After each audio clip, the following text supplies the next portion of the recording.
क्या आप जानते हैं हमारे देवरी जनजाति का सबसे बड़ा और सबसे ऐतिहासिक गांव कौन सा है? जी हां, वो है हमारा बोरदेवरी गांव। क्या आपने कभी सोचा है कि बोरदेवरी नाम की शुरुआत कहां से हुई? क्या आप जानते हैं कि डिक्रोंग नाम से यह गांव बोरदेवरी कैसे बना? नहीं जानते? तो इस व्लॉग में मैं आपको ले चलूंगा उस कहानी की ओर जो सिर्फ इतिहास नहीं बल्कि हमारी पहचान की जड़ है।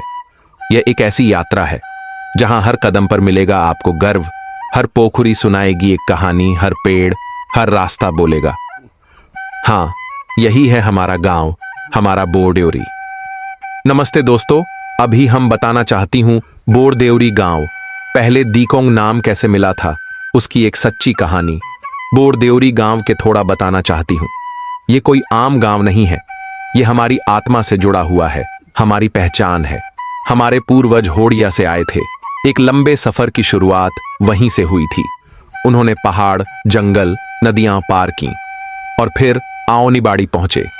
वहां कुछ समय बिताने के बाद उन्होंने आगे बढ़ना जारी रखा।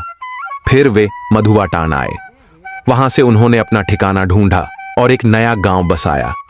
ये गांव सिर्फ मिट्टी और घरों से नहीं बना था, यह बना था उम्मीदों, संघर्ष और एक बेहतर जीवन की चाह से। उसके आंखें हमारे घर के सामने एक बहुत ही आदरणीय व्यक्ति रहते थे, स्वर्गीय तुलैबा कोलिया दादा। उनका व्यक्तित्व इतना सरल और सच्चा था कि आज भी उनके बारे में सोचते हैं तो मन भर आता है। उनका बेटा था स्वर्गीय कुहुम सिंह देवरी, जिन्होंने अपने पिता की परंपराओं को आगे बढ़ाया और गांव की सेवा में जीवन लगाया। फिर उनके पुत्र स्वर्गीय गणपति देवरी, ये वही महान व्यक्ति हैं जिनके बगान में एक मंदिर बनाया गया था। यह मंदिर सिर्फ ईंट पत्थर का नहीं था, यह आस्था और श्रद्धा का प्रतीक था। आज भी उस मंदिर में मंदिर तालाब और महादेव तालाब, दो खास चिन्ह मौजूद हैं। ये केवल जलाशय नहीं है, ये हमारे अतीत की निशानियां हैं। इनकी गहराई में बसी है हमारे गांव की विरासत, हमारी संस्कृति। होड़िया से आके जब उन्होंने दीकोंग नदी के सामने ये गांव बसाया, तब नदी की लहरों ने भी गवाह बनकर देखा कि कैसे एक सपने को हकीकत में बदला गया। और इसीलिए हमारे गांव का नाम रखा गया दीकोंग गांव। यह नाम कोई साधारण नाम नहीं बल्कि हमारी पूरी यात्रा का सार है।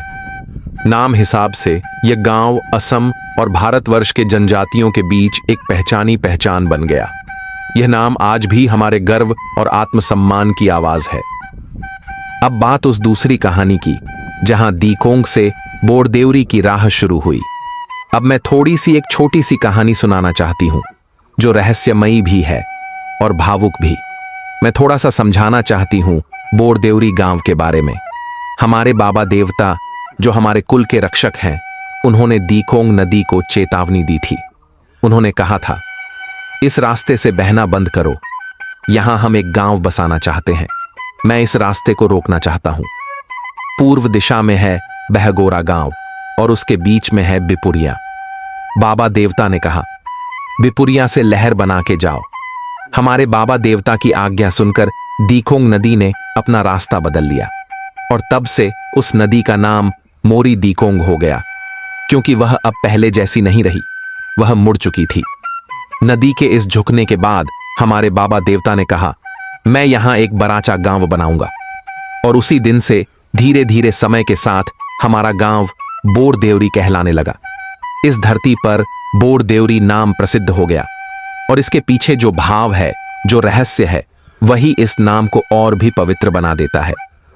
यह सिर्फ एक कहानी नहीं है, यह हमारी पहचान है, यह हमारी मिट्टी की सौंधी खुशबू है, हमारे पूर्वजों की आवाज है और हमारे दिल की धड़कन है।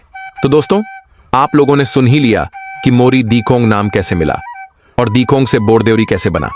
अगर आप लोगों ने इस कहानी को दिल से महसूस किया है तो दिल से लाइक, कमेंट और शेयर जरूर कर देना।